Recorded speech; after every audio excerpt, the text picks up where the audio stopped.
If there's one thing I really miss from the early days of this millennium, is the different attempts at making TV or movie titles into video games. I mean, I guess it was a thing. Was it really a thing? Well, this may not be a universal experience, honey, but I can remember video games for Buffy the Vampire Slayer, the Olsen Twins, That's So Raven, but also, of course, the beautiful masterpieces that came out right after the OG Barbie movies were released, like Barbie Princess and the Pauper and Barbie Swan Lake, The Enchanted Forest. And okay, I know that we can consider mobile games as direct competitors to those games, so it's not like the art of making cozy video games to promote an IP is completely lost. But I don't see anybody signing deals with HBO to make a video game about Succession. And I think somebody should, cause I'd very much love to play that. Yeah, I'm going off the rails here, but also, no I'm not, because today we are gonna talk about a diamond in the rough from 2006. A game some may have forgotten about, but one that will always stay alive here at the Drama House, cause I played almost 16 hours with it during our Monday live streams to then not end it because my computer went cray-cray and I had to wipe out everything and lost everything. Oh my god. I can't. Get out. But you know what? Let's leave my inability to take care of hardware out of this. Because, as I was saying, the legacy of Desperate Housewives the game will always live on here at the Drama House. So let's talk about it.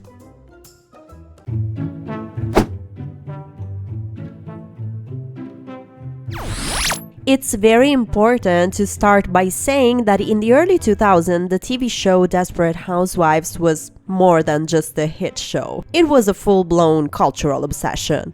Set on Wisteria Lane, a street in the fictional town of Fairview in the fictional Eagle State, Desperate Housewives follows the lives of a group of women as seen through the eyes of their friend and neighbor who commits suicide in the plot episode. The women work through domestic struggles and family life while being faced with the secrets, crimes, and mysteries hidden behind the doors of their, on the surface, beautiful and seemingly perfect suburban neighborhood. Obviously, with its mix of a mystery, drama, scandal, and suburban glamour, the show had millions of people glued to their screens every week, desperate, pun intended, to see what secrets would unravel next on Wisteria Lane. Desperate Housewives had everything: murder, marriage, makeovers, and that iconic voiceover from the Beyond. Exactly 1 year had passed since the night Mike Delfino and Susan Meyer were supposed to become engaged. In 2005, Desperate Housewives is in its second season and dominating TV ratings. The show was bold, addictive, and the blend of mystery and camp made it perfect for a video game adaptation. And yeah, the fact that the show's network could easily access a video game publisher in-house, that also probably helped a lot. Desperate Housewives was a part of the ABC network shows, and ABC was already part of the Disney company. Why does it matter? Because the game was published by Buena Vista Entertainment, and yes, where there's Buena Vista, you'll find the mouse ears, meaning Buena Vista Entertainment, aka Disney Interactive. So, yes, of course it's plausible that when investigating how to promote such a booming show like Desperate Housewives, Disney so kindly suggested their own video game publisher as the path to go. But honey, Disney was only going to publish The Tale of the Housewives as they decided to have Liquid Entertainment as the game's developer. And let's take a second to remember Liquid Entertainment, because rest in peace, they no longer exist. Well, Buena Vista Entertainment also no longer exists. Wait, are we going that much back in time? We are, but it's for a good cause because I love this game and we need to talk about it. So, where were we? Oh, yeah, Liquid Entertainment. Such a 2000 name for a company, by the way. Okay, Liquid Entertainment, they enter the conversation. They dive in. They swim to the surface. They splash the deal. Things just flow. Sorry. I'm done with the Liquid wordplay. Now, I bet that those Disney suits up at corporate said, let's make a video game for the chicks who watch the soap opera and don't play video games, so we don't need to put much effort in this, you know? But Liquid Entertainment shook their heads and went like, excuse me? We are the developers of Battle Realms, The Lord of the Rings, War of the Ring, and the Dungeons and Dragons PC game Dragon Shard. Of course, this game is gonna be fire. Okay. I mean, I don't really know. That's how I imagine these conversations might have happened, but I have no clue about the real insights of the development. I just know the end result was great and even went above expectations. During a pre-release interview, game producer Mary Schuyler told NBC News, "If you've watched the show and said, if that was me, I totally would have handled that differently, now in the game, you get that choice." And yes, the game really puts you in the shoes of a made-up main character, setting the scene in the iconic neighborhood, allowing you to even interact with the original cast. I mean, their digital versions, of course. Because although their NPC copies look very much like them, Desperate Housewives stars Terry Hatcher, Felicity Huffman, Marcia Cross, Eva Longoria, and Nicolette Sheridan didn't come in to voice their respective characters, probably a budget decision. I have no clue. And yes, this did come as a shock to me, who played almost the entire story thinking I was hearing their true voices. When your son blows over. My son's name is Bobo. You better say it, Susan. Rookie mistake, I guess. But some other names did participate in the making of the game.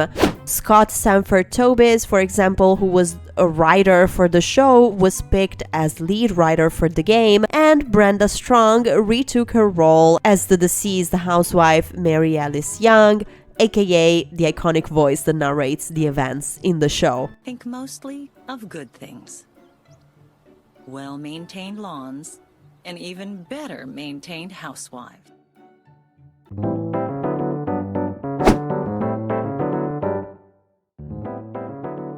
Alright, so before we talk about the game's release and the reception and impact it made back in 2006, let's talk about the actual gameplay. How was this concept of becoming an active agent in Wisteria Lane actually executed?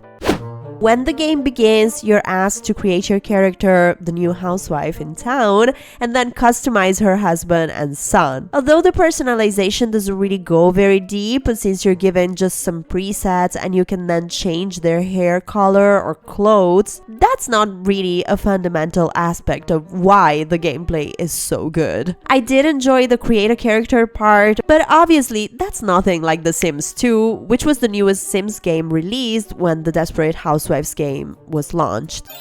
Once your family is created, you'll be presented with the opening scene, which appears for every new episode you're playing. The game begins when the family moves to Wisteria Lane. A successful doctor working at the Fairview Medical Center, a wife with a forgotten past after a jogging accident, and their son. Edie Britt first introduces you to Wisteria Lane, and then you get to visit Brie Vandekamp, who invites you to gossip at her house, along with Susan Mayer, Lynette Scavo, and Gabrielle Solis. Yes, Eva Longoria Queen.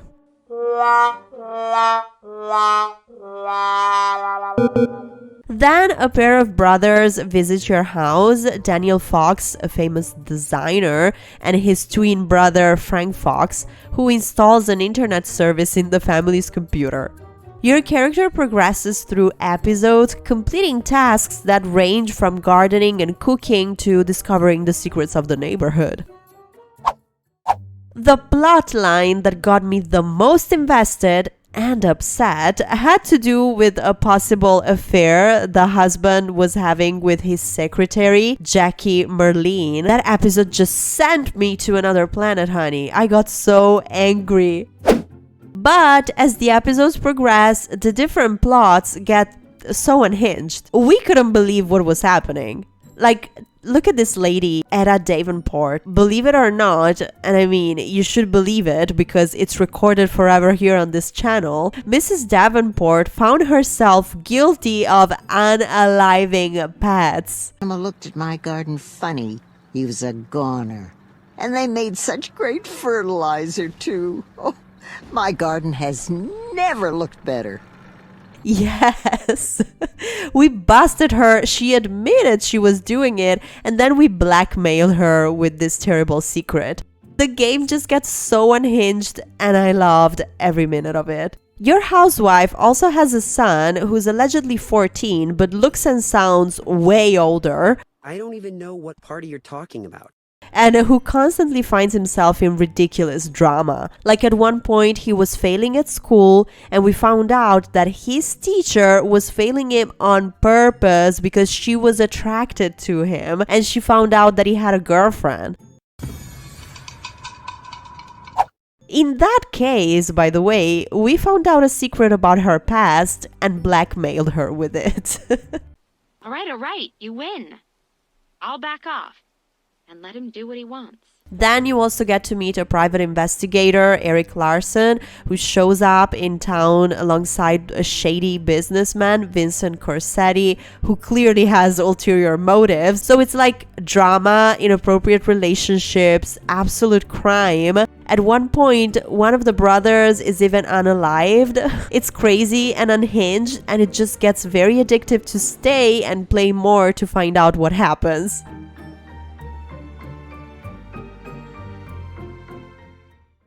I personally didn't get to the end of the game, although I was really close to it, but I read that there are 4 possible endings. You can decide to run away with Eric Larson or with Vincent Corsetti or remain married to your husband. But also, a 4th ending allows you to shoot all 3 men. And the thing is, the choices you make with which subplots to follow and which paths to take in the main plot will seriously affect the next moves, which means the game has some replayability built into it, as by picking other options you'll access different outcomes and plot lines. Plus, if you're not in the mood for a quest-based game and you just want to have your girl go to the mall, do some cozy gardening and cook some virtual food, you can also just simply do that. I mean, I don't know for how many hours the game can hold having you just doing that, but personally I indulged a lot in the shopping and changing clothes part, and although I sucked at cooking and gardening, they were fun activities to perform. I mean, I wouldn't garden at this woman's house because she's using dead pets as fertilizer.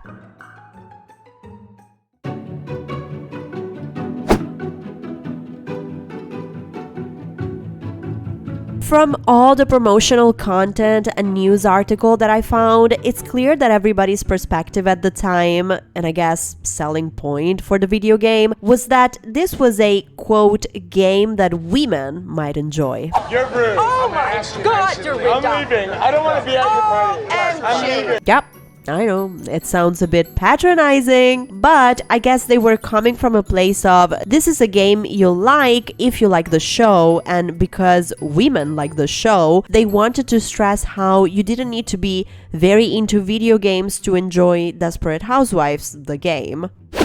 In today's reality, that still sounds like a weak and kind of offensive talking point, because little did they know women were definitely following instructions on how to install a video game just like any other self-proclaimed gamer at the time. But I guess doing things like cleaning your The Sims 2 files because the game kept freezing was not considered gamer enough in 2006. Whatever. Joke's on them, honey, because according to the industry research firm, the NPD Group, Desperate Housewives was the 6th most popular PC game in the US during the week of October 8th, 2006, besting both Lego Star Wars 2, the original trilogy, and Age of Empires 3. Yes, I know, I also noticed how the Sims 2 base game is still strong, ranking 5th on this chart, even 2 years after the release. My baby is so special. Desperate Housewives, the game, also won the 2006 Best Adventure Game Award, given by the editors of PC Gamer US, and Brenda Strong's work as narrator was nominated by the Academy of Interactive Arts and Sciences for their Outstanding Achievement in Character Performance Female Award. By January 2009, the game had ultimately achieved sales in excess of 400,000 copies, but with the TV show's end 3 years later, the video game also ended up tossed in yesterday's media department. Although the original video game is currently considered lost media, an attempt to revive it was done in 2017 when German game developer Mega Zebra released an official licensed mobile game, also named Desperate Housewives, the game. The structure of this mobile version is very similar to its predecessor, asking the player to solve mysteries and find out more about the local drama, but it's set on a different timeline as the events displayed here are supposed to have happened before the TV show, acting as a prequel to what we see season 1 onwards. The game received a final update in 2019 and it currently doesn't seem to be available anymore, or at least I couldn't find it in my app store, but I laughed when the suggested game the store presented me with was The Sims Free Play.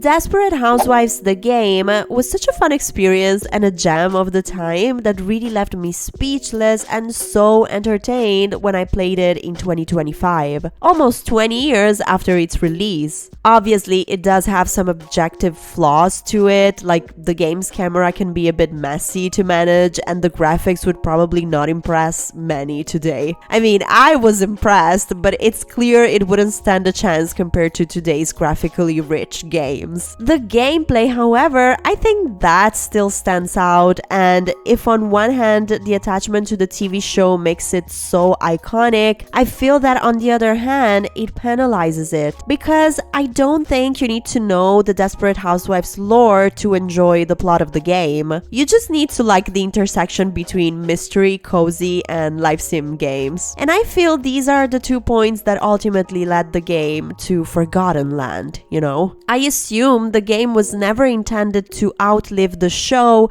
and once the hype for Wisteria Lane on TV faded out, everything that had to do with Desperate Housewives went with it, including the video game. At the same time, while the cozy/casual gamer wasn't really a thing when this game came out, the Sims universe already existed, and it was booming with The Sims 2 dominating the charts for years. So maybe, had the genre been more popular or at least more mainstream, maybe they could have developed a similar version to the game that wasn't necessarily attached to the IP, but as we mentioned, Disney published this game probably with the only goal of enriching the merchandise for an ABC show, which makes me think they were in with Liquid Games for a one-time kind of deal.